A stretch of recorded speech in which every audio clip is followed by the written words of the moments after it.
I'm quite grateful that I didn't get my diagnosis earlier, because I think back then in the 80s or 90s, if somebody had told me I was autistic, that would have come with a preconceived notion of what I could achieve. If somebody had told me, oh, she's going to struggle because she's autistic, and if I did struggle, I probably would have gone, oh.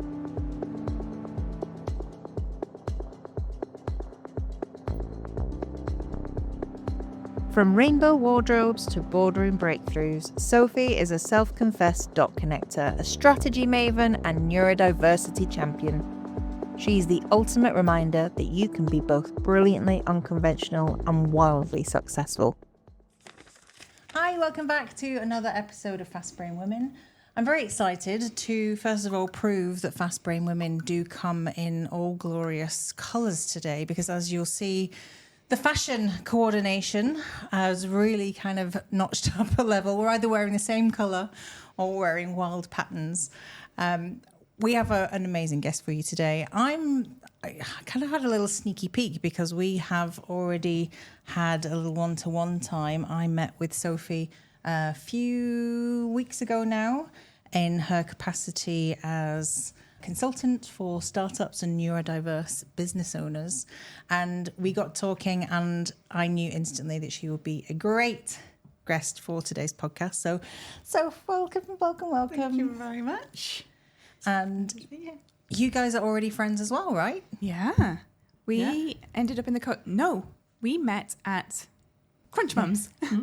Yes, and immediately, I think within the first 5 minutes of meeting Sophie, before any of my diagnosis, she disclosed to me some of the things that were going on with her, and I was like, that's so cool. And then the thing was, when I went through my own journey, I spotted her, and I was like, I know who to talk to. And I just literally was like, didn't you say you had autism, ADHD? Can we have a chat? And she was so open to it, and you're a massive part of my journey. So I'm also really happy to have you here, and come full circle. Tribes attacked. And we're always we're in a co-working space, which is very neutral, and we're always there in rainbow and glitter, and normally I have pink hair, and we're kind of definitely sort of dressing to our own groove. Definitely. In that space. So normally Danny and I don't coordinate outfits, but with you, I gave you a heads up of what I was wearing, because I was like, Sophie, you're always wearing rainbows. I'm going to wear a rainbow today. So you said, I'm not going to wear a rainbow. I'm going to wear a leopard print pattern. And then lo and behold, Danny turns up in leopard print. So even when we try not to coordinate, we still coordinate, which, we can talk about the subtext of... Drawn to fabulous. Drawn to fabulous. Yeah, fabulous inside and out. There we go. Fast-brained and fabulous. There you go. This is So I thought it was really fascinating, and I think actually there's a theme, isn't there? A lot of people have been guests previously on the podcast have been given a label or a diagnosis a little bit later in life. So what did that look like for you? How did you get there? So for me, neurodiversity wasn't really even part of my consciousness until my 30s, when the word autism popped up around my son, sort of the first 6 years of his life.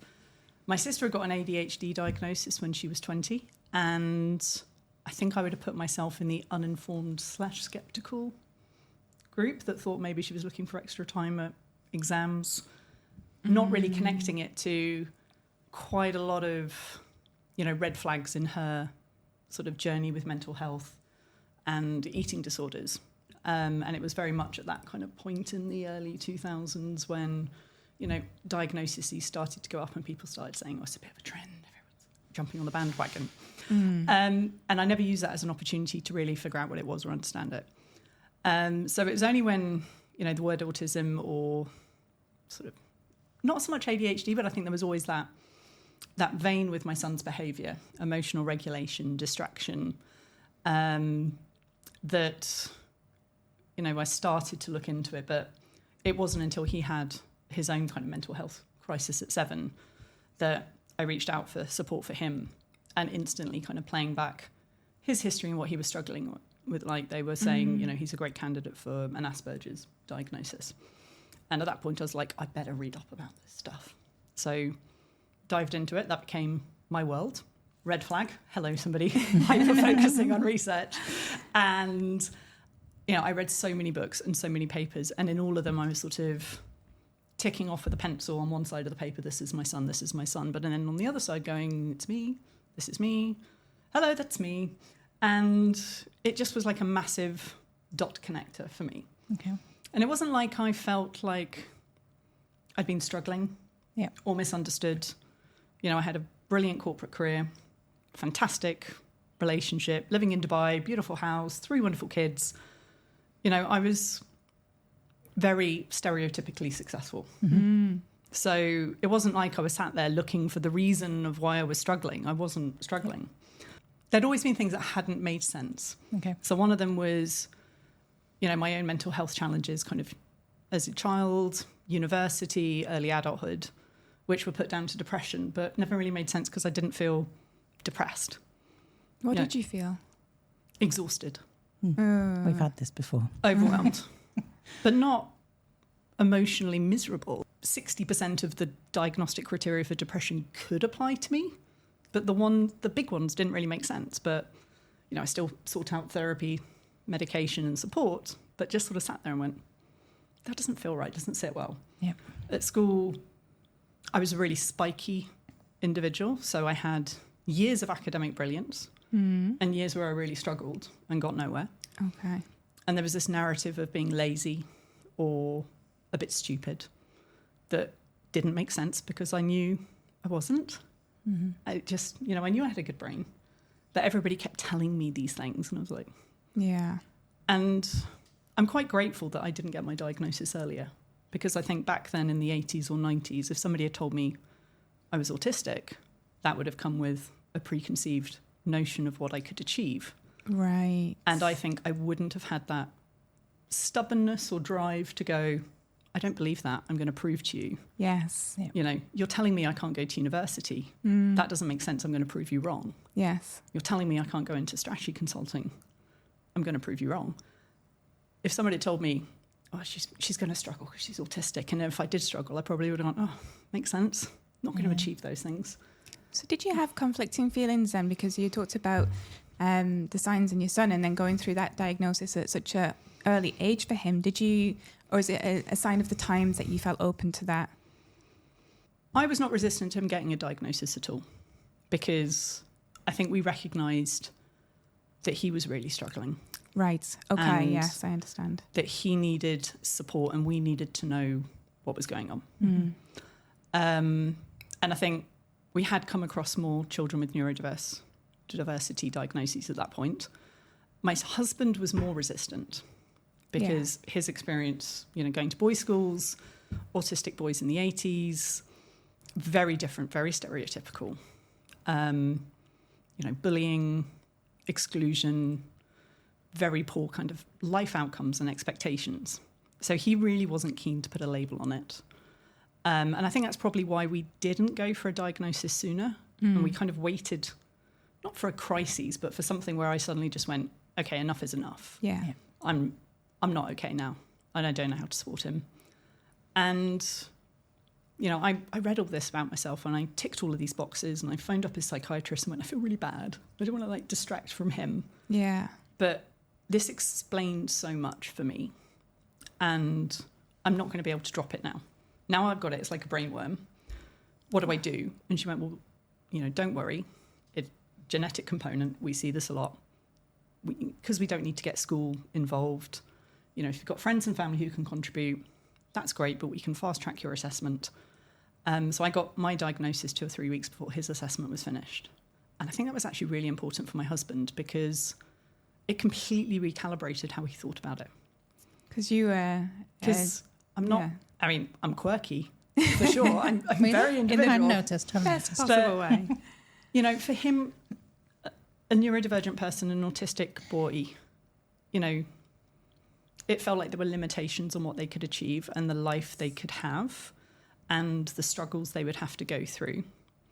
And I think when he saw, okay, well, my wife is neurodivergent, she's super successful and happy and accomplished and loving life, that I think completely changed how he thought about getting a diagnosis for something. He saw it much more as like, and he heard me, I think, talking about how important that self-knowledge was and how affirming it was, that suddenly I knew I was part of a community of thousands, if not millions, who struggled with all of these quirks.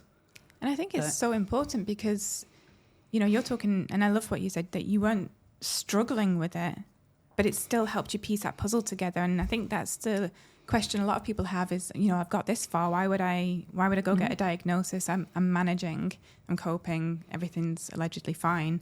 But for other people, it is really important, even if you're not struggling, to get that information and help just make sense of everything. And it's difficult because it's a very personal experience, isn't it? And there's it is, yeah. Lots of mums that I've spoke to who harbour this guilt because their children haven't been diagnosed until very late teens or even in their 20s, because actually all the things that when they were, you know, Mum, you know, I'm struggling with this, or what does this mean? It was Mum's experience too. She was like, that's normal. Kids, come on. Like, you know, just pull your britches and let's get this.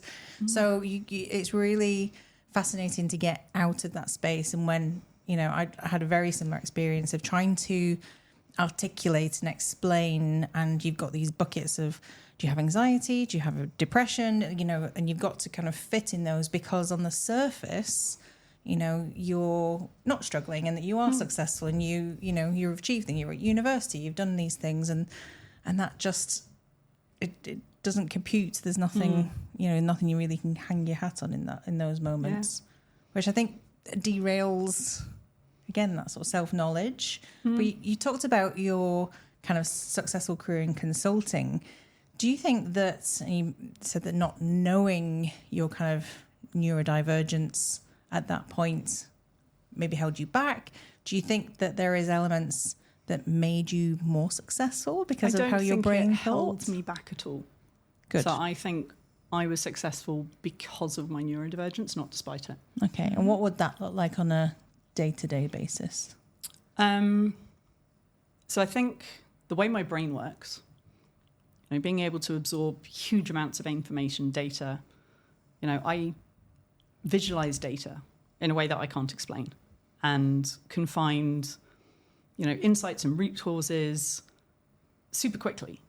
You know, I have this just obsession of connecting dots, of listening. Like, I was never a big speaker in meetings. I was always told that I should be more participative and vocal about my ideas, because I had great ideas, but I would always be the last person to talk in the room, because I'd always be listening to everybody else, and then I could feel my head sort of going until I could kind of like bring everything together and add an insight that nobody else had connected in the room. Yeah. And then people would be like, oh, that's really good. Well, you should have said that at the beginning. I'm like, that's not. I didn't have that when I came into the room. But what I can do is I can connect everybody and I can define it. And then my brain goes, okay, so figured out the problem, solution. This one's the best one. Go for that one. Let's go. I think the biggest challenge I had was people keeping up with me. Yeah. You know, when I tried to be more vocal, I got told I was aggressive and a terrible communicator. Little red flag.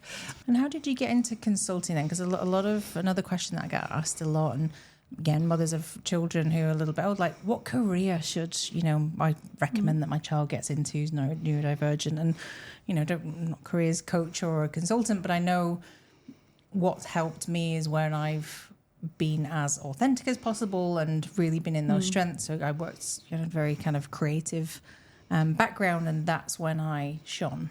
But I don't know how I ended up there. I don't know, like, was it fate? The consultancy came, because I suppose it's a pretty standard job. I think because I struggled academically, a lot of, you know, I really struggled to enjoy things at school.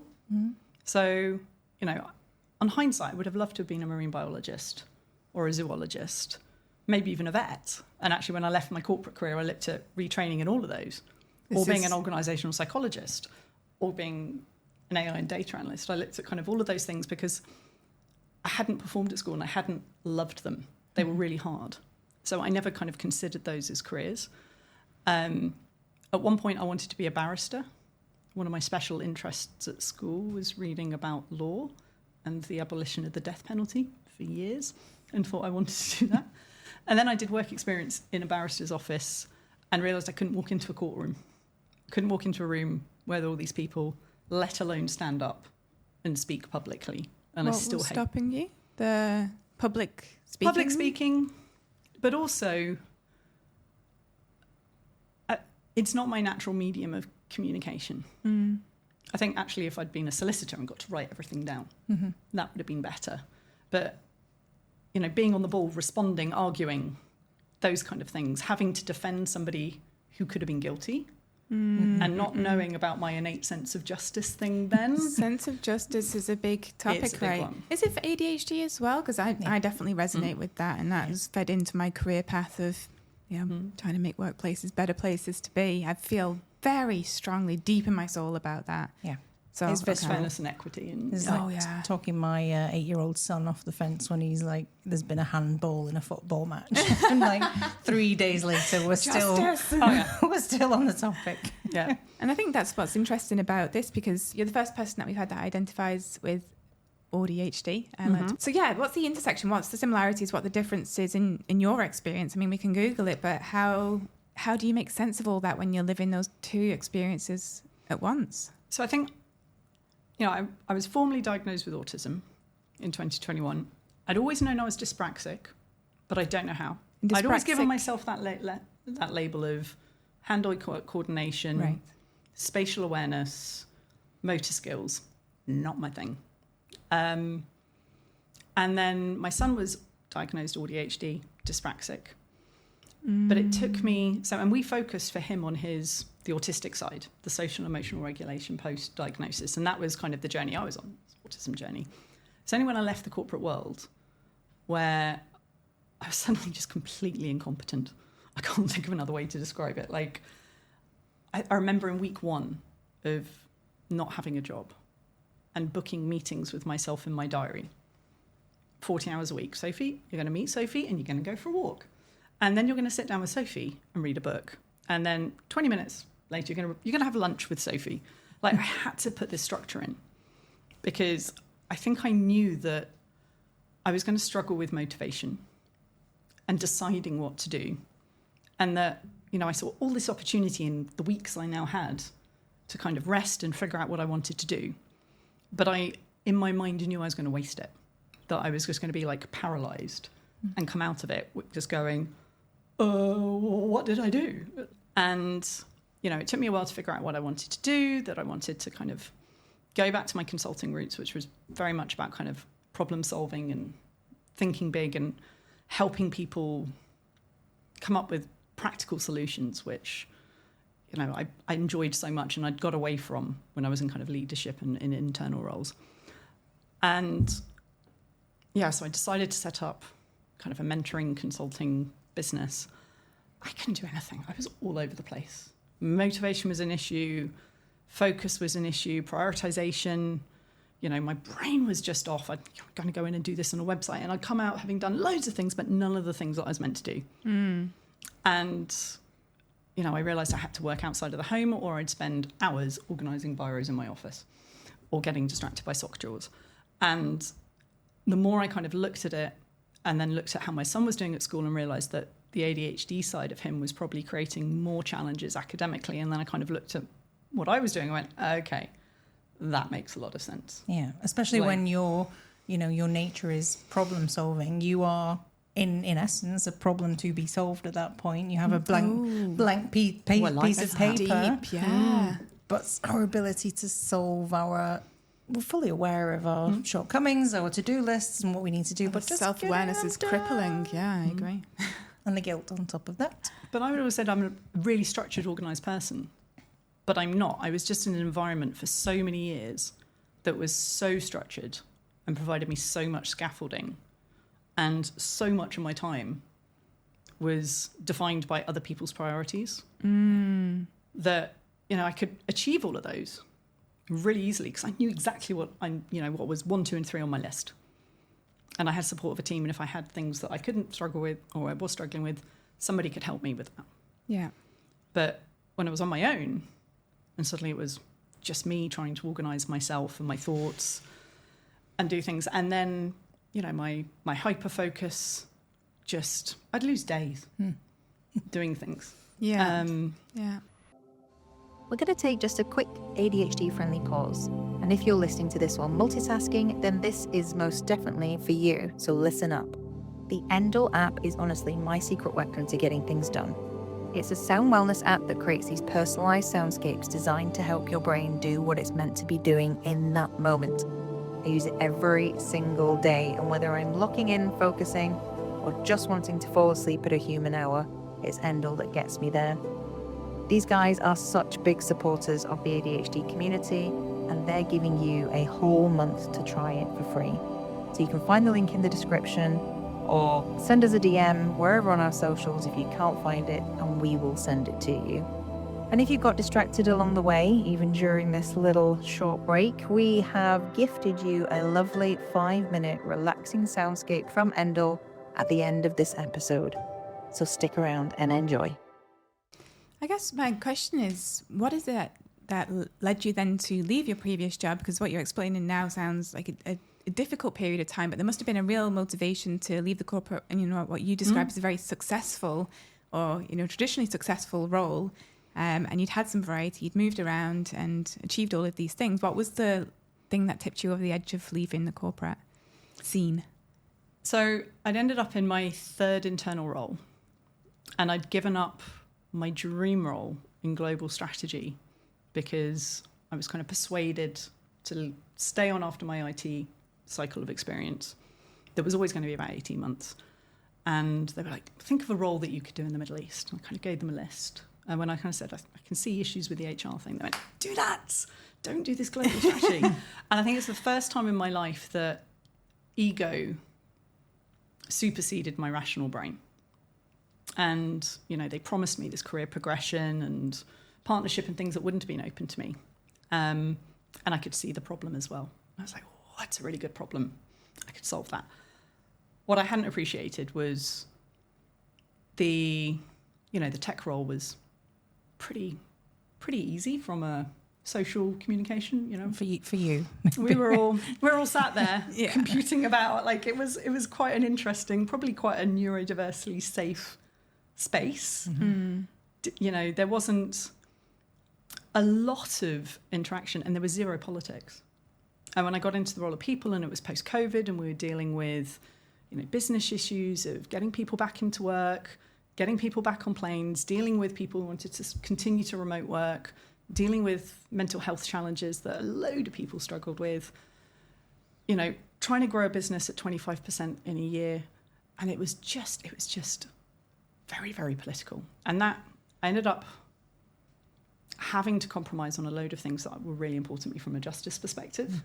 You know, when you start getting into individuals' performance conversations at scale, it was not the right role for me from a skills and mindset and beliefs perspective. But also timing, I imagine, as well. Like, that was a wild time. It was a wild time to put a non-HR professional in as your head of HR. I'm really motivated by impact, but I didn't know that at the time. And I went on a leadership course that connected with me, my values. And I realised my values were enjoyment, impact, problem solving, personal development, and creativity and connection. And I wasn't having fun. I didn't feel like I was making the impact that I thought I would have been able to make.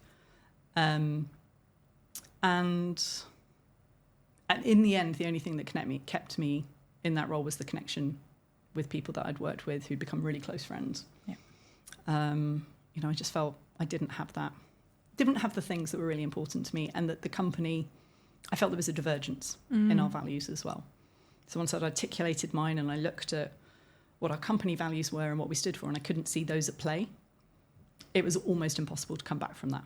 It was such a game changer for me as well. The values piece, it sounds, I think it's much more in common parlance now, but when I was still working in healthcare and going through that being coach experience and just learning my top 5 values changed everything. And that was really a trigger moment for me then going on to train as a coach, because it really does give you like a way to audit everything in your life. It can really help you identify the ingredients that are missing, even if you don't need to change your whole career. It can help you find that common thread between the stuff that you like. And that's such a great thing for careers as well. Instead of, okay, I want to go up and be a doctor or lawyer and things like that. It's like, okay, I really love interfacing with people. And therefore you've got a much more diverse subset of careers than you can sort of chase after. Yeah, I'd say we're in a minority of people that actually know what their values are. So when we met, I was quite honest that at some point in my life, I had actually Googled what would one's values be if one were to have values, because I just didn't even know really where to start. And there's words, aren't there? And there's maybe different interpretations of what those words mean, and they all sound good, right? I agree with all of those. It's only when you start prioritizing them. No, but that's where I had the biggest disconnect, was when I was on this leadership course with all of my peers, and I listened to everyone else replay them, and I didn't. It wasn't overt, but I almost felt like putting enjoyment first made me feel frivolous. Yes. It's one you don't hear in the corporate setting very well. And everybody else had power and integrity, wealth, integrity all over the shop. And I'm like, integrity is living your values. Yeah, authenticity is living your values. Like, you can't have integrity. Like,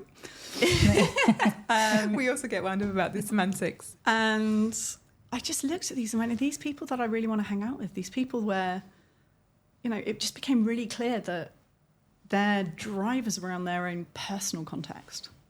And one of the things this course had done is send us a questionnaire about, what's your ambition? What are you looking for? What's the next step? I sat with them and I went, I can't answer this because my life is freaking brilliant. I don't know how I've ended up here, but where I was far in excess than anything I could have possibly have dreamt up. Yeah. And I sat there and I went, like, how could anybody who's in a similar context as me, we're all at the same grade, we're getting paid similar amounts of money, how could anybody want more than what we currently have? And then all these people are like, second homes, Lamborghinis, all of this stuff, power, teams, partnership. And I was like, oh my God, that's what drives you. Yeah. That's that's not why I turn up for work. No. I get paid a lot, but that's not actually important to me at all.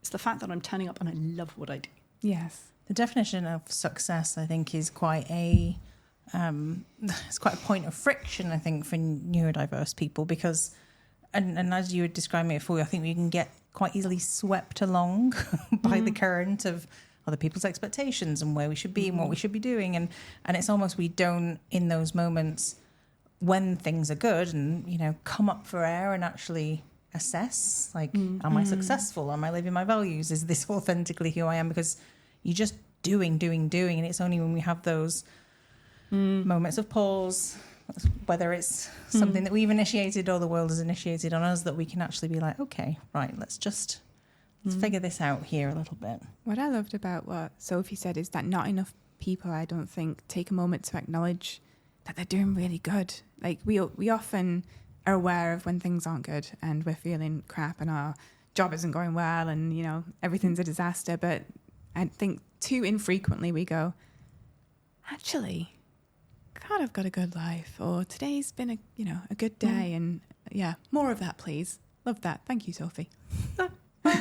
I've always been a glass half full guy, not even half full, full. For me, a day is a day, and everything kind of either equals out to meh or a bit better than meh. That's awesome. I definitely have bad days. Not gonna lie. I have bad days, but they don't stick for me in that way. I find it really easy to kind of reset and refresh, and contextualize. And I think, again, this is autistic rationality of, like, that was just one day. I really like that. Yeah. I definitely need to, like, get absorb that. And, like, I've always just been very kind of like, you just focus on the thing at hand. Yeah. I'm not good at thinking about the future. That, it almost terrifies me. We have just booked our flights for our holiday next week and probably have a hire car. Like, over planning and thinking too far ahead. Yes. I really try. I love setting a strategy, but for me, it's got to be really practical and manageable. And I know exactly what I need to do in the next week, the next month. Like, all of this long-term thing. I need to know what values I want to kind of live and achieve. But it has to be super flexible. So how does that all fit in now with the business that you are currently in? Tell us about that. So I did some coaching when I was kind of trying to figure out what I wanted to do. And I thought this coach was going to, look at everything and go, yes, retrain as a vet. Or, no, you're mad. Go back into the corporate world. Let's start up your CV. And I think I did reflect on the fact that going back into academia was probably not great. That wasn't a brilliant experience in my life. It was fine. It got me where I wanted to. But I could read about organisational psychology or have 17 pets if I wanted to be around animals. I was wondering more. when that was coming up. The vet thing has come And I could out. spend lots of times hanging out with vets, but not having to stick needles in animals. And she really helped me kind of identify my strengths and look at my blind spots. And it all just made like perfect sense. It was really easy to kind of look at and recognise. I could see a lot of my neurodivergent traits. And I think that's where I kind of connected the dots in terms of my career had been super successful because of my neurodiversity. I definitely had clear differences and deficits and things that I struggled with and needed to be aware of, but had always been able to compensate. And when I came back to when I was happiest, it was always doing strategy and problem solving. But what she challenged me to do was to think about when that had made me most fulfilled. And I kind of thought back to like the incredible corporate strategy away days I'd do. And that was driven by terror that we were going to not be able to come out of it with alignment. The outcome was never a really good strategy. It was just like, yay, we survived the day and we've got something on paper. Let's implement that.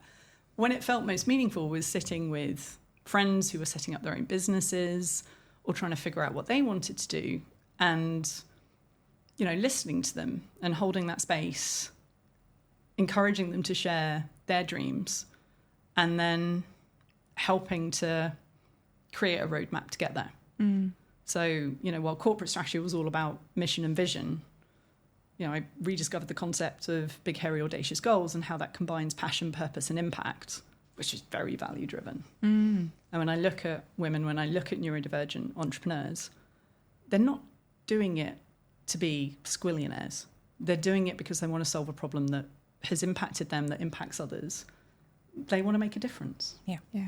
And so when I thought about when I had the most joy and felt like I had made the most impact and was living and working in a value, it was with my friends around their, you know, dining room tables with scraps of paper and crayons and mind mapping things. And I thought, well, I want to do that. Nothing to do with Lamborghinis. Not a Lamborghini in sight. And it was, you know, businesses that skeptical corporate Sophie would have probably gone, there's no money on that.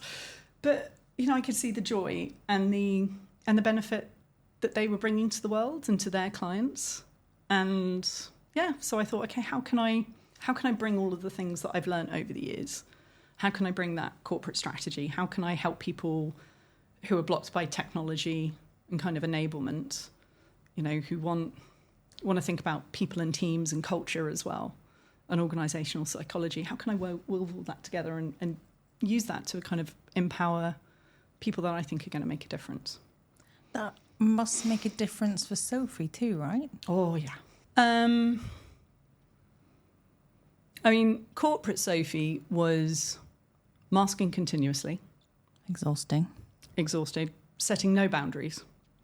So, you know, figuring out my values, getting my diagnosis, realising that I wasn't in a safe space to disclose, and being really excited about telling everybody what I discovered about myself. That was a big impetus for leaving and kind of figuring out how to undersell myself and then recreate a life where I could build in more self-compassion and accommodations. It's night and day. Absolute night and day. I think you touched on a really important point there, the disclosure, non-disclosure piece. There's going to be a lot of women listening to this who maybe don't have the option of, you know, or the desire to leave the corporate world. What advice would you give to people who are going through this experience in, you know, a larger organisation which they intend to stay at? I think it's really dependent on the environment. Yeah.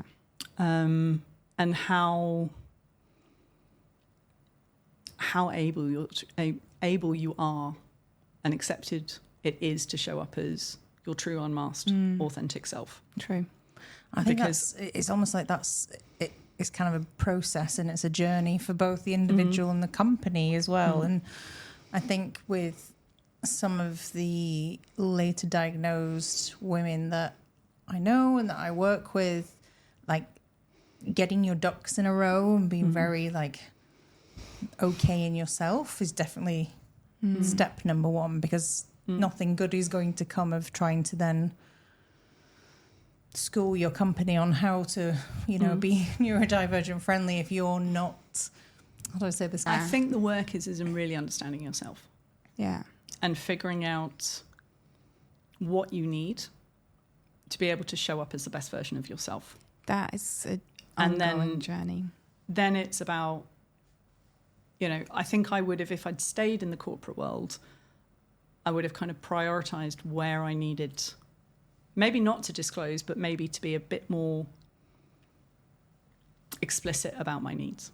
I like that, talking about your needs. Yeah, that's a really good piece of advice, actually. Actually, this is how I work best. This is what I need to When succeed. I took on the HR role, we moved into a new office, all open plan. That suddenly became like a massive challenge, and I hadn't really anticipated it. And I needed a space, and I needed to be able to go and focus and have the right temperature. And, you know, people always mocked me for the number. Like, I brought in my own coat stand so I could put my layers on it, because I was always struggling with kind of sensory things. So I would have started with advocating for, you know, having an ability to book a space that I could use for 50% of the time, of blocking out time, you know, after big people days to go and have complete solitude to rest and recover, and knowing myself and kind of figuring out, okay, what, you know, I'm getting into spoon theory with my son now, and, you know, understanding how many spoons you have, what takes you spoons and what saves you spoons. And for anyone who doesn't know spoon theory, do you want to just give a one-line summary of what that is? Every day you wake up with a finite amount of energy, and certain activities take units of energy, and the analogy is your spoons. And, you know, so maybe you start each day with 20 spoons worth of energy. Maybe meetings, social events take 3, maybe 15. You know, 15. Sometimes brushing your teeth takes 3, yeah. And everybody finds different things. There's no consistency in how many spoons an activity takes. It's, you know, maybe one day brushing your teeth takes no spoons, but another day it takes 5 spoons. But it's about knowing and being tuned with yourself about your energy levels and how far you can push yourself, and what needs to be within your, you know, sensory diet, your toolbox that's going to help you recover and replenish. Yeah. And then I think the other thing is, you know, you're probably not going to find a massive community within your organisation of, you know, disclosing neurodivergent individuals who are happy to put themselves on a pedestal and share their experiences and, you know, create a merry band of, you know, light of non-eye contact making individuals. They're probably not going to find that, but you will find it elsewhere. So I think reaching out and connecting and finding your tribe members, and finding a place where you can show up exactly as you want to show up, really joyfully. That, you know, that's a spoon investment. Like that's incredible. A spoon investment. I think the the good part of that is you can usually spot us from a mile away. I don't know how we connect, but we do. We kind of magnetize to our tribe. And that's been such a joy over the last few years of meeting some incredible women. And they are all incredible. It's like the rule. I've not met one I didn't love. There's got to be some assholes out there, but I haven't knowingly met them yet. Yeah, I love this community. That's why we do what we do. And I think the visibility piece is so important. You putting yourself out there to me the first time you met me, again, such an important piece, like knowing who to turn to and then who to connect with, and it all rippled out from there. And then I found out obviously there was more in my network than I realised. But yeah, that sense of connection is a big value of mine. So it really, really helped ground me during what was a very confusing time. Yeah. So if people want to know more about the Growth Pod, which I'm sure they will, how can they get in touch with you? How can they find out more? I have a website, www.growth-pod.com. which has a bit more about me and how I help either individuals who want to launch or grow a business. I have an Instagram, which I'm not very good at doing anything on because that takes consistency. And I have great plans for it. Never do any of it. There is no judgment here. But they can look there as well, or I'm on LinkedIn as well. And I'm sure you'll put the link in some show notes or something. So Yeah. But what is the Instagram handle, just so we've got that? At growth_pod. Excellent. Thank you. You're Is welcome. there anything else you would like to add? Any top tips or moments of wisdom as we close? I'm a toolaholic, so I love my tech. And it would be can I have 3? What do you think, Danny? We're pushing the boundaries here. Go on then. 3? Okay. So one is a remarkable notebook, which is like digital note paper with no distractions, because that's my medium, and I can plan and do everything, and everything's there. I'm never losing anything. Second is a calendar, digital calendar, that's a physical frame in my living room. You've got one of those. We've been talking about that. Where it does everything, and everybody can see everything, and it's got all of the lists. Interesting. And then the app on the phone, you can walk around the kitchen and go, bananas, cereal, and it puts it all into a list, and then somebody else can pick it up and do the shopping, because I don't like shopping. Or I do, but I take forever and buy too much stuff. I also hate shopping. And ChatGPT. We had a good chat on ChatGPT, and actually it was pretty life-changing. So I think this week I'm going to be investigating the calendar, because we've been umming and ahhing about that for a while. So I'll be picking your brains on that and seeing if that will be the next thing to transform my life. It will. I can guarantee you. Yeah, everything. Like I'm always looking everything for the does. next thing to transform my life, but this one's going to be the one. Yeah, definitely. And I'm sure that there are lots of fast brain women, obviously working with women, neurodiverse women, and anyone that has a sort of social impact cause. I know that within your organisation you do really kind of facilitate a lot of meetups and connectivity and understanding around anyone that's wanting to start their own business or grow. So make sure you get in touch. It was a great session that I had, and hopefully we'll be doing a lot more together soon. So make sure you give Sophie a follow, and we will see you next week for a little bit more of Fast Brain Women. Yay. And that's a wrap. Thanks for hanging out with us today. Before you dive back into the chaos, we've got a 5-minute relaxing end-all soundscape to help you reset, unwind, or just stare into space guilt-free. If you loved this episode, it would mean the absolute world to us, and also ease our rejection sensitivity. If you hit subscribe, share it with a fast brain friend, or if you loved it, leave us a quick review. Take a breath, stay wild, and enjoy until the next episode of Fast Brain Women.